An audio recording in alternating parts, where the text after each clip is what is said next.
बहुत गर्व महसूस हो रहा है कि एक ऐसे व्यक्ति ने जो देश की लगभग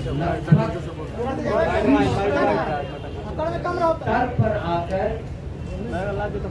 देश की रक्षा में अपना योगदान दिया है, उनको मैं आपसे इंट्रोड्यूस करवा रहा हूँ।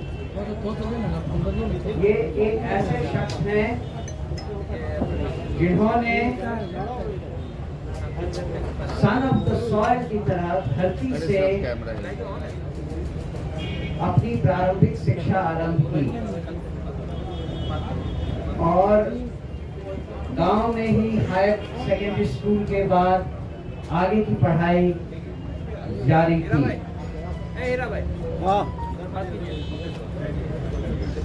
मुझे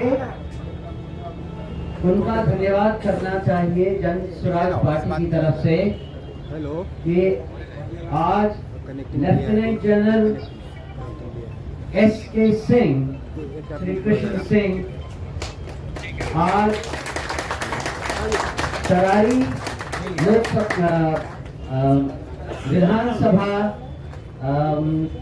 कॉन्स्टिट्यूएंसी के लिए जन स्वराज पार्टी का उम्मीदवार बनने को तैयार हुए हैं। देश के लिए आर्म फोर्सेस से ज्यादा कमिटेड और कोई नजर नहीं आता और लेफ्टिनेंट जनरल एस.के. सिंह ने as vice chief of arm staff of Indian army के पद से होते हुए अपना कार्यभार समाप्त किया था। हमें इस बात से बेहद खुशी है कि उन्होंने तरारी कॉन्स्टिट्यूएंसी को रिप्रेजेंट करना स्वीकार किया है। मैं उनसे रिक्वेस्ट करूंगा कि वो दो शब्द अपने बारे में कहें। Lieutenant general S K. सिंह।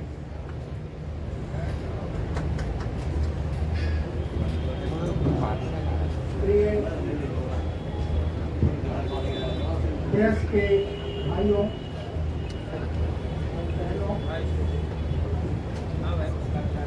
कुछ दिन पहले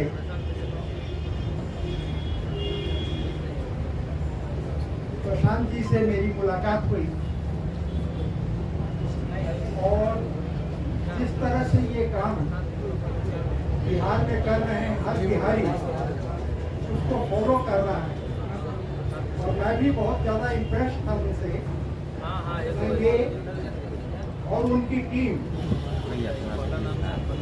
गांव-गांव जाकर पिछले 2.5-3 साल से मंथन कर रहे हैं और ऐसे कैंडिडेट्स के ये खोज रहे हैं जो कि सचमुच में देश की सेवा करना चाहता हो, जिसकी छवि ठीक हो और उस तरह से, क्योंकि कैंडिडेट ही सब कुछ है, उसके साथ अपनी पार्टी में बनाकर बिहार के पॉलिटिक्स को अच्छा कर सकते।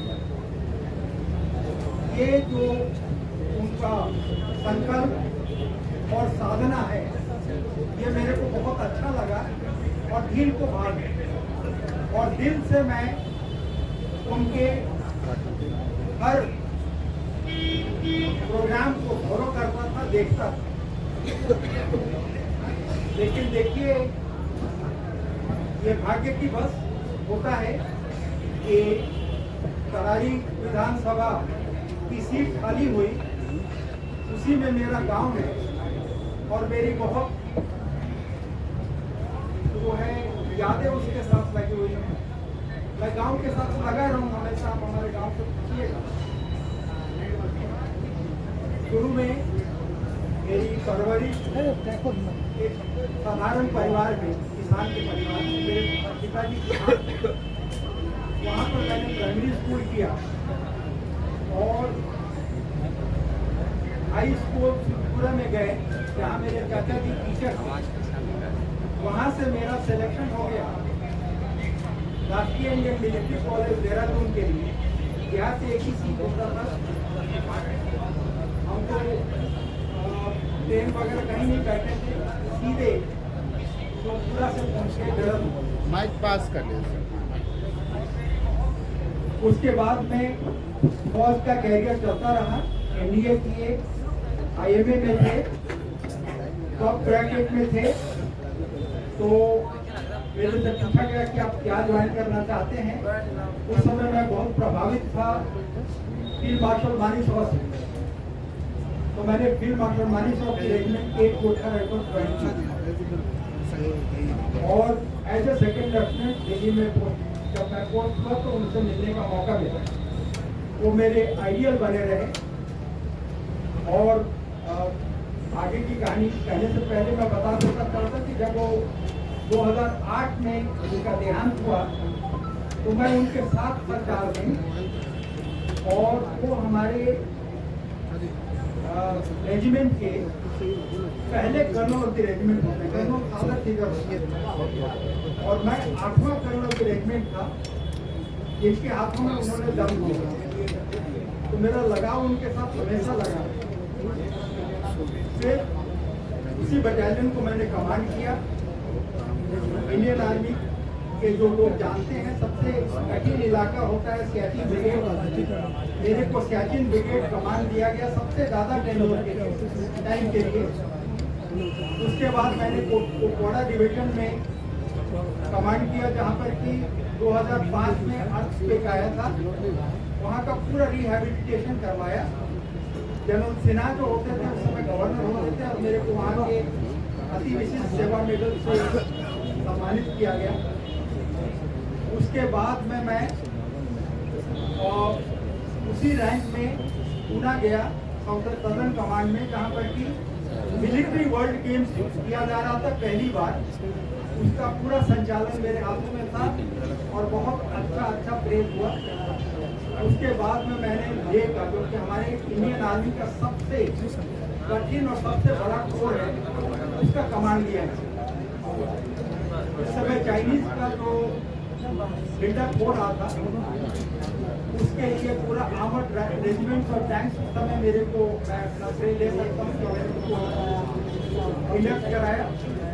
वहीं पर वो जो बॉर्डर के जो बना हुआ डिफेंसेस और इंफ्रास्ट्रक्चर बन रहे हैं उस समय स्टार्ट किया गया, जबकि अब बहुत अच्छे क्वालिटी के हो गए।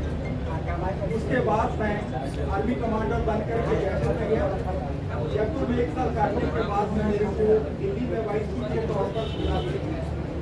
वाइस चीफ के तौर पर जब मैं था तो उस समय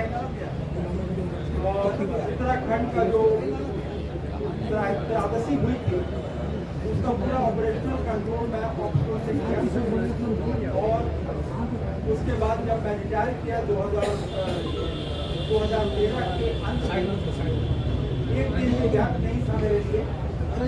4 साल के लिए मेरे को आर्म फोर्सेस ट्रिब्यूनल में एडमिनिस्ट्रेटिव मेंबर के तौर पर वहाँ पर नियुक्ति किया। अब जब मेरा पूरा 41 साल फौज की नौकरी, 4 साल जज की नौकरी, ये सब पूरा होने के बाद जब मैंने पीछे देखा तो मैंने कहा कि अपना मैंने फर्स्ट इनिंग्स जितना हो सकता था देश की सेवा में लगा। अब सेकेंड इनिंग्स में मेरे को अपने गांव की तरफ जाना है। तो मेरा जब प्रशांत जी ने ये प्रपोजल दिया तो मेरे को लगा कि अब मैं इसी के लिए देख रहा हूँ कि जो बचा खुचा समय है वो वापस अपने समाज को देने में बिताऊं। तो जब मैंने अपने गांव से पूछा तो गांव में बहुत उत्साहित हुए लोग, सब लेडीज वगैरह पूरा घर भर गए। सबका यही था कि बबुआ पूजा हमने के लाइफ अच्छा करो। ये जो है ये दिल को छूने वाली बात। एक हमारे कर्नल साहब ने राजेश सिंह, तो उन्होंने मेरे को फोन किया कि सर हम आपके गांव गए थे और उससे पैरों में पूछ रहे थे कि गाँव जाने का रास्ता कौन सा है। तो उस लड़के ने बोला, अच्छा आप जनू साहब के गाँव जाना चाहते हैं? दिल्ली, नोएडा जहाँ मैं ये था वहाँ कोई नहीं जानता मेरे को, लेकिन यहाँ अभी भी मेरे को लोग उसी प्यार और इज्जत से याद करते हैं। अभी मेरा समय है कि उस प्यार और इज्जत को वापस करूँ। बच्चे मेरे सक्सेसफुल हो गए हैं, वाइफ नहीं है, तो अब मैं अपना समय सेवा में उस समाज को देना चाहता हूं जिन्होंने मेरे को इस लायक बनाया। For me, brothers and sisters of press, it is a time to pay back to the society which has made you what it is, and to ensure the growth of Bihar on the models and on the dreams of Prashant Ji and Jansula. And let us bring a very clean and healthy politics so that our country and our state and our district and villages do as well. Jai Bihar, Jai Hind. एक सवाल है आपसे, अग्निवीर के बारे में आपका क्या कहना है? जी, अग्निवीर के बारे में क्या कहना है? देखिए अग्निवीर लेटेस्ट आया हुआ है। मैं भी आपकी तरह जो है सिर्फ अपना विचार दे सकता हूँ, हम भी इंडिविजुअल विचार है। अब पॉलिसी के रूप में किस तरह से क्या हुआ मेरे को उसकी जानकारी नहीं है, लेकिन पर्सनली मैं अपने पुराने विचार का आदमी हूँ और मैं सोचता हूँ कि मैं खुश नहीं हूँ किसी से। इसलिए नहीं खुश हूँ, 2-3 कारण बता देता हूँ। हमारे सिपाही के लिए हमारा रेजिमेंट एक परिवार होता है, जहाँ वो 17 साल 20 साल जैसे बन जाता, 25 साल 30 साल का काम करता है। उसके बाद में जब भी होता है वो समय का जो भी परिवार का हेड होता है उसको लिखता है कि सर मैं यहाँ हूँ, ये हूँ, वो रेजिमेंट उसका देखभाल करता है। अब जहाँ 20 साल इतने की जो 17 साल की जो नौकरी में जो एफिलिएशन होता है उसको हमारे क्रम में रेजिमेंटेशन कहते हैं। तो 4 साल का अग्निवीर जो जिसको पेंशन नहीं मिल रहा है उसकी लगाव परिवार के साथ कैसा होगा वो काम, वही हम लोगों का सबसे ज़्यादा स्ट्रॉन्ग पॉइंट था। गलवान की लड़ाई में चाइनीज जो हैं जिसका मॉडल हम फॉलो कर रहे हैं वो टूर ऑफ ड्यूटी का मॉडल फॉलो करते जो कि हम आपको ये करते हैं। उनका जो फाइटिंग कैपेबिलिटी था वो हमारे सैनिकों के सामने कुछ नहीं। उनके पास टेक्निकल चीज़ें थी, वेपन्स थे, बट जिस जज्बे के साथ हमारे ट्रुप बढ़ते हैं, जब सीओ साहब का ये उनके ऊपर प्रहार हुआ पूरा रेजिमेंट खोखला गया भैया।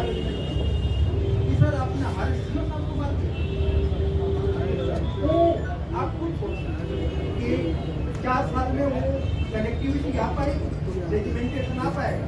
दूसरा, और कोई टेक्निकल ट्रेनिंग जो है उसमें टाइम लगता है। एक सिविलियन से एक सिपाही को बनाने के लिए 1.5 साल के करीब 2 साल के करीब लगता है। उसके बाद अगर वो आमदपुर में गया है तो उसको टैंक का ड्राइवर बनना है, टैंक का गनर बनना है, टैंक का लोडर बनना है, हर चीज़ में टाइम लगता है। जब तक वो परफेक्ट होता है अपनी ट्रेनिंग 4-5 साल करने के बाद उसको जाने का टाइम आता है, तो हमारे लिए भी अच्छा नहीं है और ये के लिए। देखिए ऐसा है, कोई भी नया चीज़ आता है तो उसमें कमियां और स्ट्रेंथ होती है, उनके स्ट्रेंथ होगा तभी उन्होंने लागू किया। लेकिन मेरे विचार से इसको दोबारा देखने की जरूरत है। और जहाँ तक क्या आप अपने इलाके, चूँकि आपका इलाका और छपरा का इलाका बहुत के लिए बहुत इम्पोर्टेंट होता है, अपने नए जो नवयुवक हैं उनको आप मना करेंगे कि अभी अग्निवीर में शामिल मत हो? नहीं, ऐसा है कि कभी नहीं करें। वो सिपाही है, देश की रक्षा के लिए जा रहा है, ट्रेनिंग में जा रहा है। हम बोले क्यों कहते कि बेटा तुम 25% में अभी सेलेक्ट नहीं हो। मेरे विचार से लगता है कि गवर्नमेंट इसके परसेंटेज को और बढ़ाएगी। दूसरा, ये गवर्नमेंट का स्कीम है और पुराने हरियाणा वाले जो बोल रहे हैं अभी के लिए इसको फेल नहीं होना, कोई भी अग्निवीर बेकार नहीं होगा, उसको कुछ ना कुछ नौकरी मिलेगी। हमने तो जितने भी आए कि सर हम करें कि नहीं करें, हमने कहा बेटा आज जाओ, अगर मैं तुम्हारी जगह होता तो आज जाऊँ, मैं किसी को नहीं रोकूंगा, किसी को एडवाइस नहीं करूँगा, पॉलिसी चेंज होती रहती है। आप दोनों बात कह रहे हैं। नहीं, आप सुनिए, आप पॉलिटिकली देख रहे हैं ऐसे पेपर, मैं तो एक टेक्निकल अपना पॉलिसी के तौर पर बोल रहा हूँ कि जाना है उसको, नौकरी करनी है, हो सकता है 25% में आगे, हो सकता है ये कोटा 25 से 50-75 हो जाए, या जैसे पहले आया था शॉर्ट सर्विस कमीशन, उसमें था कि 5 साल के बाद चले जाए, 10 साल के बाद चले जाए। अभी 90% शॉर्ट सर्विस कमीशन डॉक्टर को परमानेंट मिल जाता है। अभी हम क्यों उसको जाने देना है, लेकिन हमारा सरकार से यही प्रार्थना है कि इसको फिर से देखभाल करें, एक कमेटी बनाए और इसको इम्प्रूव करने की कोशिश करें।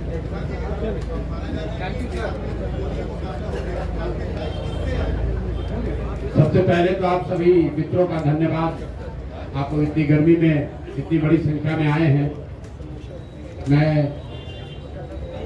लेफ्टिनेंट जनरल एस के सिंह का, माननीय अध्यक्ष भारती जी का और सभी साथियों का यहाँ अपनी ओर से भी अभिनंदन कर रहा हूँ। और आपको बस इतना ही कहूँगा कि जो बात जन स्वराज में हमने बिहार के गांव-गांव की जनता को मैंने आश्वस्त किया है, ये उसका आज पहला उदाहरण आपके सामने पेश कर रहे हैं। जो मैंने ये बात बताई है, इसी बिहार की मिट्टी से, इसी बिहार के गांव-गांव को मत के ऐसे लोगों को चुनकर निकालेंगे जो हर व्यक्ति प्रशांत किशोर से ज्यादा काबिल हो, प्रशांत किशोर से ज्यादा बेहतर हो। इसी मिट्टी से, उसी करत गांव से, तरारी से, आप सब यहाँ पत्रकार बंधु हैं, तरारी की पहचान क्या है? बालू माफिया, भूमि माफिया, वो जातीय हिंसा का केंद्र रहा है। उसी तरारी के गांव से, करत से निकले हुए हमारे इसके सिंह साहब भी हैं, वो भी बिहार के लाल हैं। और ये जन स्वराज की पहचान है और ये बिहार की पहचान बने, ये उसका अभियान। और हमने पिछले प्रेस वार्ता में आपको कहा था कि जब भी कोई निर्णय हम लोग लें तो आप लोग उसका पूरा स्क्रूटनी कीजिए कि जो प्रशांत किशोर ने, जन स्वराज के साथियों ने कहा, उस पर वो कायम है कि नहीं है। और मैं आप सबको चुनौती भी दे रहा हूं कि आप जनरल एस के सिंह से बड़ा और बढ़िया बिहार का बेटा, तरारी का बेटा ढूंढ कर दिखाइए, हम बिल्कुल मानने के लिए अपनी गलती मान लेंगे। इस उम्र में भोजपुर की पहचान क्या है? लोग कहते हैं बाबू कुंवर सिंह 81 साल के उम्र में अंग्रेजों से लड़े थे। इस उम्र में लेफ्टिनेंट जनरल जो vice chief of army staff है, आपकी जानकारी के लिए बता दूं, बिहार से सिर्फ 2 ही लोग आज तक vice chief of army staff बने। एक एस के सिन्हा साहब थे और एक दूसरे लेफ्टिनेंट जनरल एस के सिंह साहब। ये साधारण अचीवमेंट नहीं है बिहार के बच्चे के लिए। गांव से निकला हुआ लड़का वहां पहुंच गया और ये अचीवमेंट बड़ी गौरव की बात तो है, लेकिन उससे गौरव की बात यह है कि इस उम्र में सारा सुख सुविधा छोड़कर, जैसा जनरल साहब ने बताया, इनकी पत्नी नहीं है, 2 बच्चे यूनाइटेड स्टेट्स में रहते हैं, दिल्ली में अच्छी जिंदगी चल रही है, जीवन भर के लिए सारी सुविधा मिली हुई है, तो सब छोड़कर वापस तरारी में आकर चुनाव लड़ना, ये दिखाता है कि बिहार के लोगों में अपनी मिट्टी को सुधारने का जज्बा अभी दबा है, खत्म नहीं हुआ। इसलिए जन स्वराज का जो ये अभियान है, हर गांव से, हर क्षेत्र से ऐसे बच्चों को, ऐसे लोगों को, बिहार के लाल को ढूंढ कर निकालेंगे और बिहार की जनता के सामने ये अवसर होगा कि अपने सबसे काबिल बच्चों को चुनकर सदन में पहुंचाए, जो कि आपकी जिंदगी को सुधार सके। इसलिए तहे दिल से एक बार फिर से एस के सिंह साहब का धन्यवाद कर रहे हैं। कोई vice chief of army staff वो एमएलए का चुनाव लड़ने आ जाए, आज तक बिहार के इतिहास में हुआ नहीं। ये एमएलए का चुनाव लड़ने नहीं आ रहे, ये बिहार को सुधारने के इस अभियान का हिस्सा बनने आए। ये हमारे लिए जन स्वराज परिवार के लिए, जन स्वराज की सोच से जुड़े हुए सभी लोगों के लिए गौरव की बात है कि ये बिहार के हैं, तरारी के हैं, इन्होंने बहुत लड़ाई लड़ी है। इन्होंने अभी कुछ आपको गिनवाए कि किन किन कमांड को इन्होंने लीड किया है, कहाँ कहाँ देश में इन्होंने सेना का नेतृत्व किया है। अब एक जीवन का ये भी नेतृत्व करने जा रहे हैं जहाँ तरारी की जनता को, भोजपुर की जनता को वहाँ के माफियाओं से मुक्त कराने की लड़ाई जन स्वराज जनरल साहब के नेतृत्व में लड़ेगी। ये आगे आगे जनरल के तौर पर चलेंगे, हम लोग सब इनके साथ अपनी पूरी ताकत से लगेंगे। मैं यहाँ तरारी से आए हुए कुछ हमारे साथीगण हैं, जिला परिषद साहब हैं, मुखिया जी हैं, ये सारे लोग जिनके सहमति से इनका चुनाव हुआ है, मैं चाहूंगा इनका भी मैं धन्यवाद करूंगा। ये सारे लोग ही मिलकर वहाँ की जनता के आशीर्वाद से इनको जिता कर लाएंगे। प्रशांत किशोर और हम लोग की जो टीम है वो तो लगेगी ही, और आप लोग ये दबाव बनाकर रखिए हम पर। हर उम्मीदवार जब घोषित हो तो ये दबाव बनाकर रखिए, 243 में एक भी उम्मीदवार गलत हो तो मेरा गर्दन पकड़िएगा। बहुत बहुत धन्यवाद जी।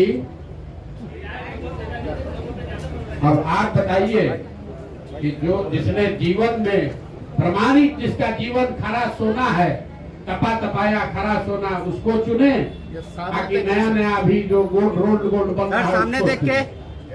आप खरा सोना चाहते हैं जो तपा तपाया है, जीवन के हर परिस्थिति में युवाओं को मौका नहीं मिलेगा। आप काहे चिंता कर रहे हैं? आप युवाओं की चिंता में आप काहे घबराए जा रहे हैं? हमसे युवा कौन है यार? हम आपको युवा दिख रहे हैं कि बुजुर्ग? हम बीच में है ना। अभी कई को सीट अनाउंस हुआ, पहला सीट है, कई को बाकी है। क्या है रोड बोर्ड अभी बताते हैं आपको सामने सर। 242 सीट बाकी है। आप लोग को घबराहट बहुत है। 2020 कवर करते करते आप लोग को आदत हो गया। अभी जितने उपचुनाव में जितने कैंडिडेट खड़े होंगे उसमें जनरल एसके सिंह से बड़ा प्रोफाइल का, बढ़िया प्रोफाइल का कोई दिखे तो हमको जरूर बताइएगा। तो दूसरे दल का भी होगा तो उसको समर्थन हम करेंगे। चारों सीट पे आपके उम्मीदवार खड़े होंगे? बिल्कुल, चारों के चारों होंगे।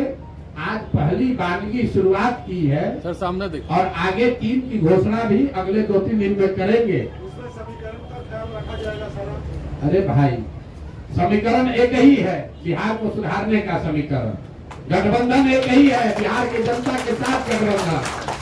संकल्प एक ही है कि बिहार का हर वो व्यक्ति जिसके मन में बिहार को सुधारने का जज्बा है, जिसमें काबिलियत है, हुनर है, उस आदमी को लाकर वापस जन स्वराज की व्यवस्था से जोड़कर बिहार को सुधारने का संकल्प है।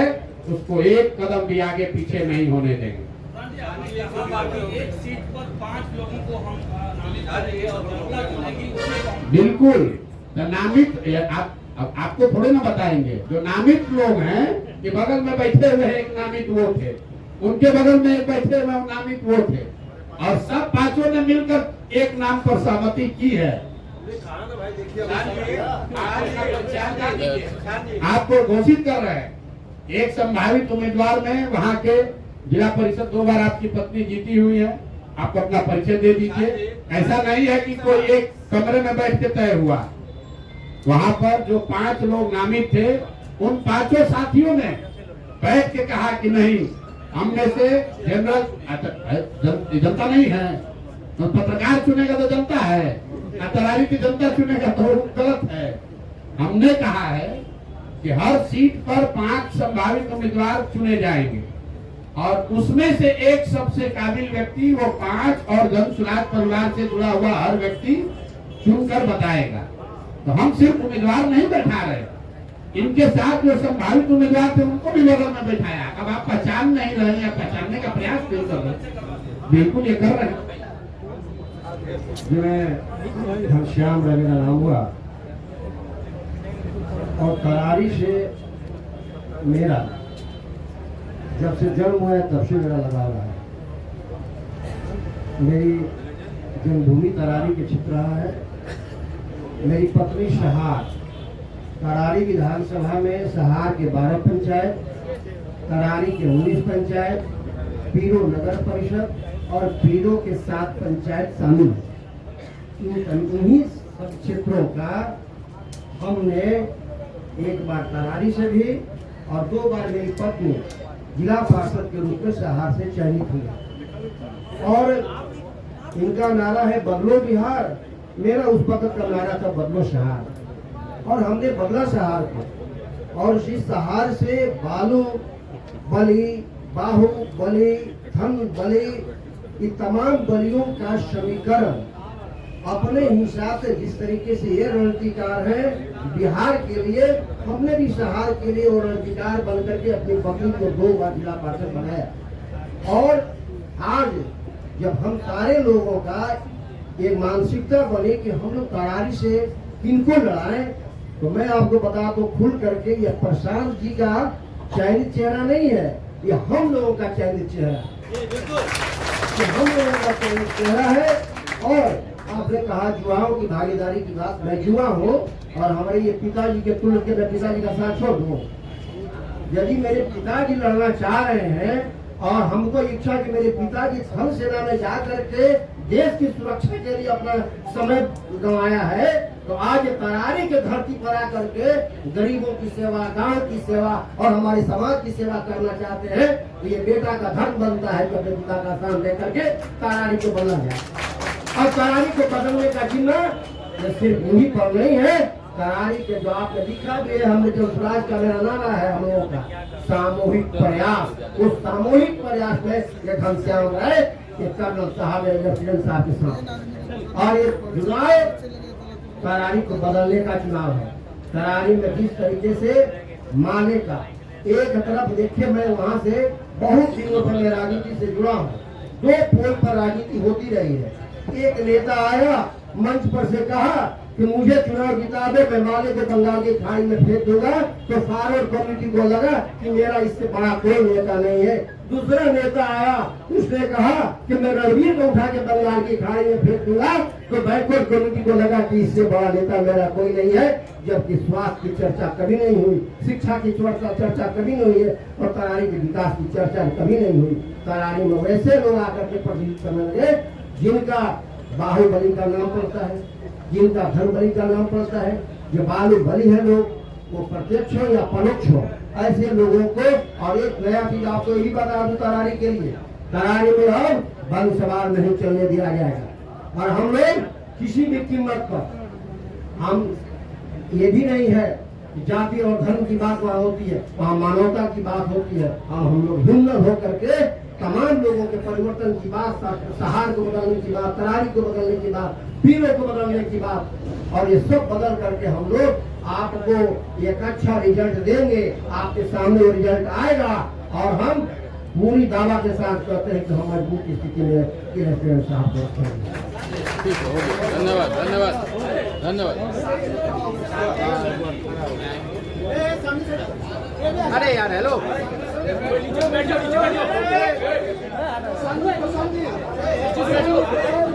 कहा रंजीत बोले कि डिस्टर्ब नहीं करेंगे।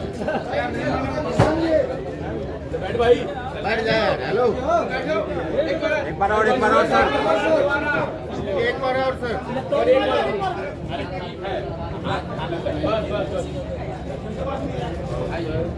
भैया नीचे गिर जाओ थोड़ा। आपकी टीम कब हो गया अनाउंसमेंट सामने? अरे धीरे धीरे खाली इतने कीजिए ना तो पचे, एक की बात ज्यादा दे देंगे तो पचेगा नहीं ना। यहाँ के जनता को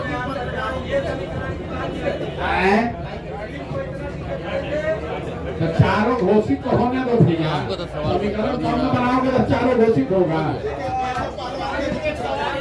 जी जी, किसके लिए क्या सवाल उठा रहे हैं?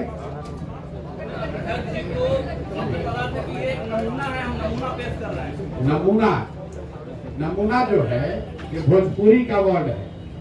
अब आप ये भोजपुरी में बोलो तो आपको उसमें भी दिक्कत, अंग्रेजी में बोलेंगे तो कहेंगे तो बाहर के रहते ही अंग्रेजी में बोलते हैं, हिंदी में बोल रहे हैं तो आपको हिंदी में दिक्कत हो रहा है। नमूना भोजपुरी का वर्ड है, हिंदी से उसको भ्रमित मत होइए। ऐसे व्यक्ति हैं जो चुनकर निकाले गए हैं और मन से हमने कहा ये नेतरहाट में पढ़े। हम नेतरहाट पढ़ना चाहते थे, नेतरहाट नहीं जा पाए, इतना हमारी विद्वता नहीं थी। ये आईआईटी कानपुर में गए, हम आईआईटी में नहीं पढ़े। ये आईएफएस है, हम आईएफएस नहीं है। तो हमारा जो कमिटमेंट है कि जो आदमी आएगा वो प्रशांत किशोर से ज्यादा काबिल होगा। तो हम मानते हैं कि हमसे ज्यादा काबिल आदमी है। आज लेफ्टिनेंट जनरल एसके सिंह आए हैं तो मैं मान रहा हूँ कि हमसे ज्यादा काबिल आदमी है। ये आप लोग कह रहे हैं कि आप ही तो हैं, दूसरा कौन? देखिए कौन कौन आदमी आ रहा है। भाई बदलाव राज्यसभा में न गए थे, चुनाव नहीं न लड़े थे। दोनों में फर्क समझिए। बिहार का एक बेटा ये चाहते तो ये राज्यसभा जा सकते हैं, प्रशांत किशोर राज्यसभा जा सकते हैं, आपको मालूम है।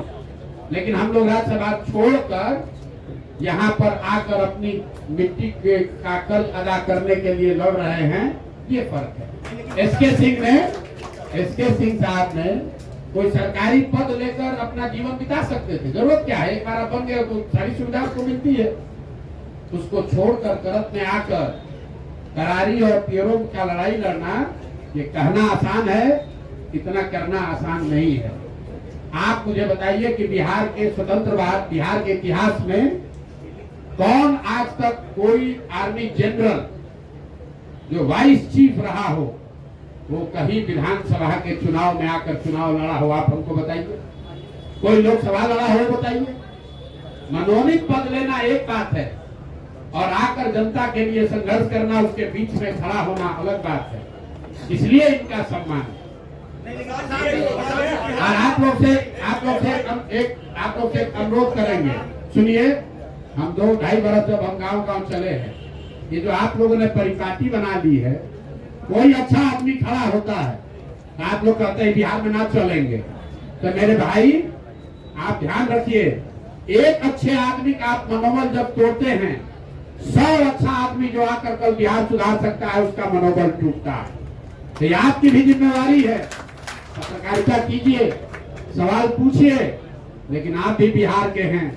अगर कोई आदमी अपना सब कुछ छोड़कर, प्रशांत किशोर की बात छोड़िए, अगर सब कुछ छोड़कर 70 साल की उम्र में यहाँ कर तरारी सुधारने का कोई प्रयास कर रहे हैं तो जज्बे को सलाम कीजिए। आपका भी बिहार है और आपके बच्चों को भी बिहार में ही रहना है। नहीं, लेकिन बिहार में स्थापित पार्टियों के तिलिस्म को कैसे तोड़ेंगे? अभी तो आप टूट रहा है कि नहीं टूट रहा है तो इतना पुलिस में इतना कैमरा दिख क्यों रहा? चुनाव के नतीजे तय करेंगे ना कि आपने तोड़ा या नहीं। तो बिल्कुल, तो भाई 23 तारीख तक इंतजार कर लो भाई, काहे घबरा रहे हो?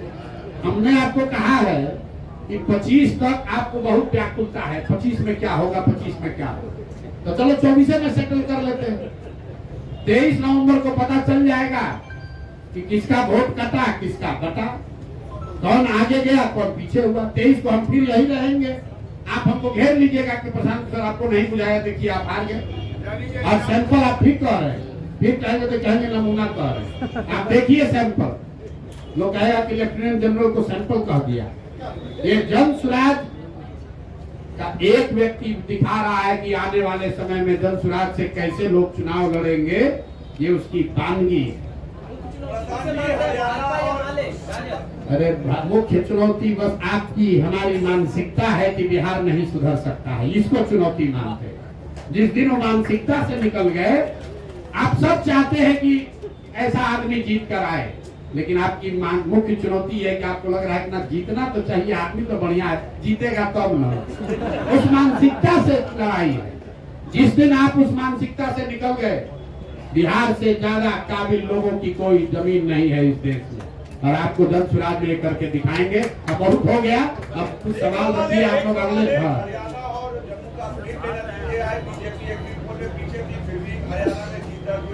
महाराष्ट्र और झारखंड में भी चुनाव है, क्या भविष्य आप बीजेपी का देख रहे हैं? हम भविष्य बीजेपी का अंधकार में देख रहे हैं। बिहार में बीजेपी का भविष्य अंधकार में है। देखिए तरारी से, देखिए क्यों अंधकार में। साहब आर्मी में रहे, ऐसा तो है नहीं कि जन सुराज को बहुत छोटा प्रयास 2 साल से हम लोग शुरू किए हैं।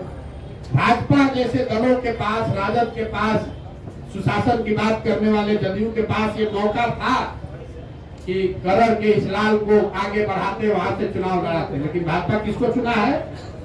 किसको चुना है भाजपा भाई? किसका नाम बताइए जरा जोर से। नाम अनाउंसमेंट नहीं हुआ है? नहीं, आप लोग को मालूम है कौन लड़ेगा चुनाव? तो जैसा जैसा चुना है वैसा भरेगा। तो आप ऐसा है, हम भाजपा का हम थोड़े टिकट जारी करते हैं भाई। वहां से कौन लड़ता रहा है वो आपको मालूम है। उन लोगों को देख लीजिए और जनसुराज जिसको लड़ा रहा है उसको देख लीजिए। जीत हाथ छोड़िए।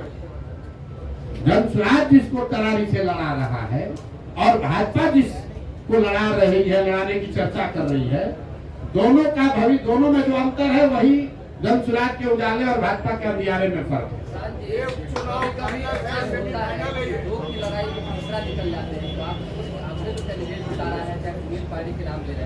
हम नाम लिए किसी का? आपको मालूम है कौन भाजपा से लड़ेगा? बोलिए जोर से, बोलिए कौन भाजपा से लड़ेगा? बोलिए जोर से जरा। हम लोग को नहीं मालूम है। अरे आप बताइए ना किसका नाम बताइए। नाम बताने काहे घबरा रहे हैं? अरे आप भैया किसको फायदा, मुझे बात करें, नाम बताओगे तो लोग बताएंगे किसको फायदा। हम कहाँ बोलवा रहे हैं भाई? भाजपा ने आप लोगों से के माध्यम से खबर हुआ कि भाजपा ने अभी उम्मीदवार घोषित नहीं किया है, लेकिन मैं जानता हूँ कि इनकी कितनी कुव्वत है। ये जाति, धर्म और जातीय हिंसा, माफिया, चुनाव विनेबिलिटी के नाम पर गलत लोगों को टिकट देने से आगे बढ़ नहीं सकते हैं। वैसे ही किसी गलत आदमी को टिकट देंगे। हम लोग चुनाव हारे या जीते, गलत आदमी को टिकट नहीं देंगे।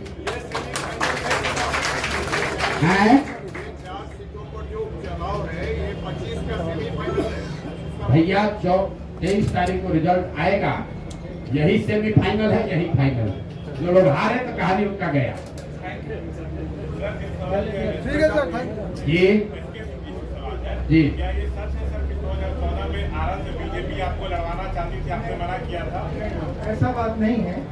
क्या हुआ था कि मैं 2013 दिसंबर में रिटायर कर रहा हूँ। अपने स्कूल में और आरा में कुछ एक सर्विसमैन के लिए मैंने काम किया। तो उस समय मेरा पॉपुलैरिटी पीक पर, सब लोगों ने सोचा कि मैं पॉलिटिक्स में आऊँ।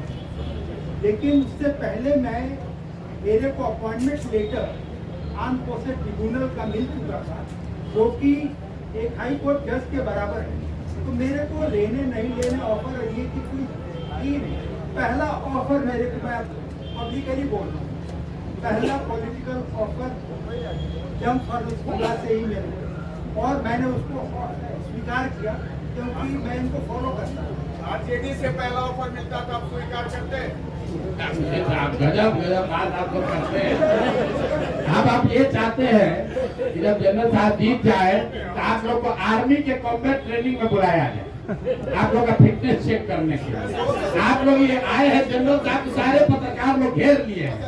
कोई अग्निवीर पर पूछ रहा है, कोई आरजेडी से। अरे भाई आप आए हैं, ये बिहार की सेवा के लिए आए हैं, इस बेटी के भले के लिए आए हैं। आप लोग शुभकामना दीजिए। आपने सवाल कर लिया, अगर सवाल आपका गोली सुनने के लिए तो हम बैठे ही हुए। 243 कहां से लाएंगे? एक एसके सिंह कहां से आए? एक भारती साहब कहां से आए?